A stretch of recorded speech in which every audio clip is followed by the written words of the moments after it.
Hello students, मैं doctor Renuka Verma अपने channel botany ज्ञान में आपका वेलकम करती हूं।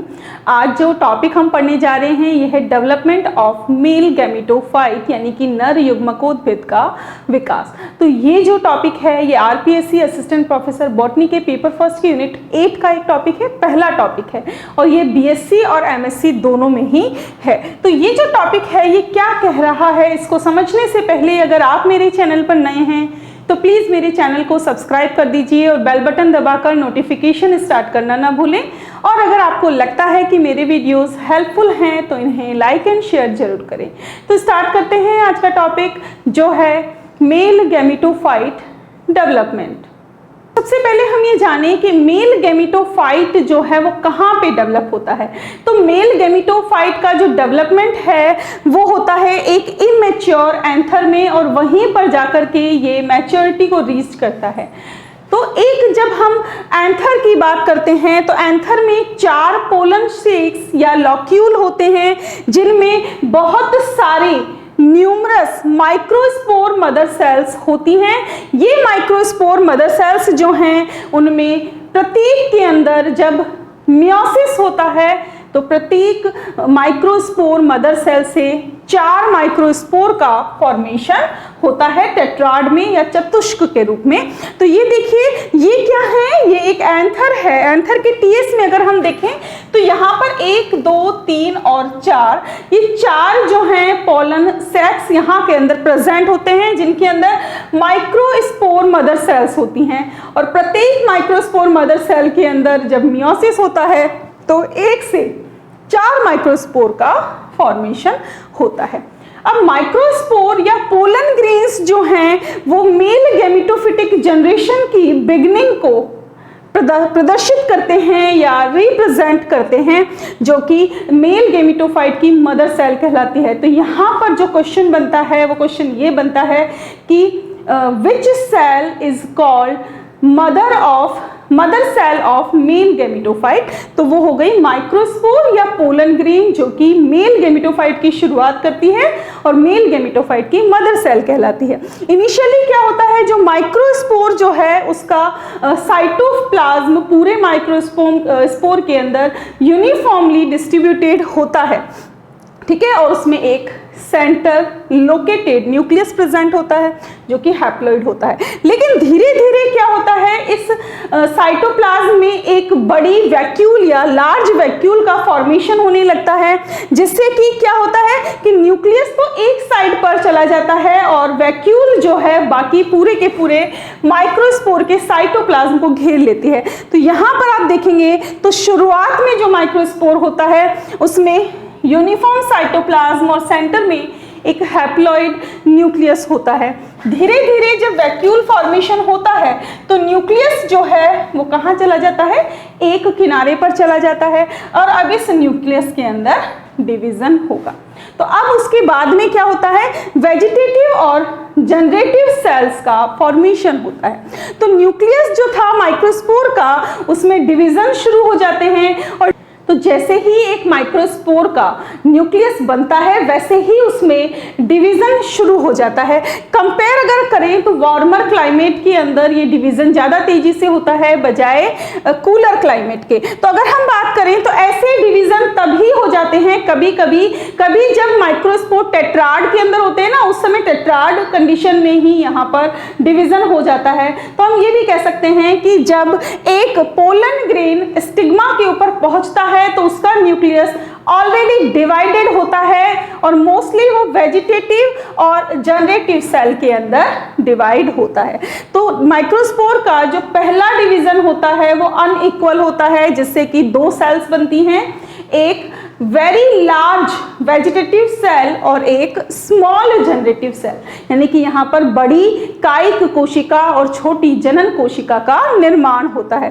तो इनिशियली जो जनरेटिव सेल है वो पोलन वॉल से जो कि इंटाइन होती है उससे जुड़ी हुई रहती है, लेकिन धीरे धीरे वो उससे डिटैच हो जाती है और फिर साइटोप्लाज्म में वेजिटेटिव सेल के साथ में क्या कहती है, फ्री मूव करती रहती है।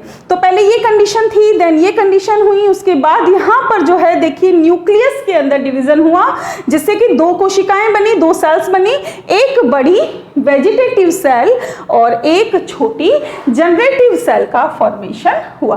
अब वेजिटेटिव सेल क्या होती है? देखिए जो वेजिटेटिव सेल का न्यूक्लियस होता है वो या तो स्फेरिकल होता है या आउटलाइन के अंदर इरेगुलर होता है और इसके अंदर क्रोमेटिन मटेरियल प्रेजेंट होता है।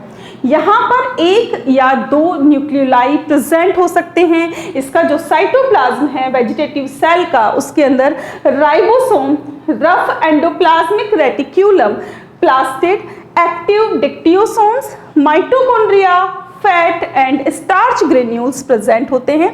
साथ ही साथ यहाँ पर आरएनए और प्रोटीन भी सफिशिएंट अमाउंट में प्रेजेंट होता है।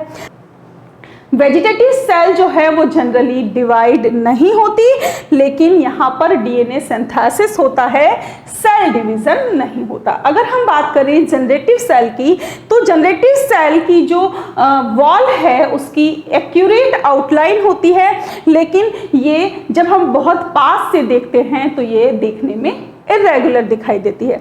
इसका जो टेक्सचर है वो रिलेटिवली यूनिफॉर्म होता है या कभी कभी उसके ऊपर कोई इलेक्ट्रॉन ओपेक स्ट्रक्चर्स प्रेजेंट हो सकते हैं। यहाँ पर जो वेजिटेटिव और जनरेटिव सेल्स की हम बात कर रहे हैं जो कि न्यूक्लियस के डिवीजन से बनी है, उनके बीच में कोई भी साइटोप्लाज्मिक कनेक्शन नहीं होता। यहाँ पर जो जनरेटिव सेल का साइटोप्लाज्म है वो डेंस होता है, जिसमें माइटोकॉन्ड्रिया, एंडोप्लाज्मिक रेटिक्यूलम, डिक्टियोसोम और बहुत सारे फ्री राइबोसोम प्रेजेंट होते हैं। साथ ही साथ यहाँ पर जो जनरेटिव सेल है वो बहुत ही छोटी होती है, तो इसका जो अधिकतर वॉल्यूम है, मोस्ट ऑफ द वॉल्यूम जो है वो न्यूक्लियस के द्वारा ऑक्यूपाई किया हुआ होता है। अब नेक्स्ट जो इसमें स्टेज आती है मेल गैमेटोफाइट डेवलपमेंट में, वो है फॉर्मेशन ऑफ मेल गैमेट। जैसे ही पॉलन जर्मिनेट होता है वहां पर पॉलन ट्यूब का फॉर्मेशन होता है और ये पॉलन ट्यूब हमेशा पॉलन ग्रेन की जर्म पोर से बाहर आती है। ठीक है, तो अब क्या होता है, वेजिटेटिव न्यूक्लियस जो है वो जनरेटिव सेल को प्रिसीड करता है।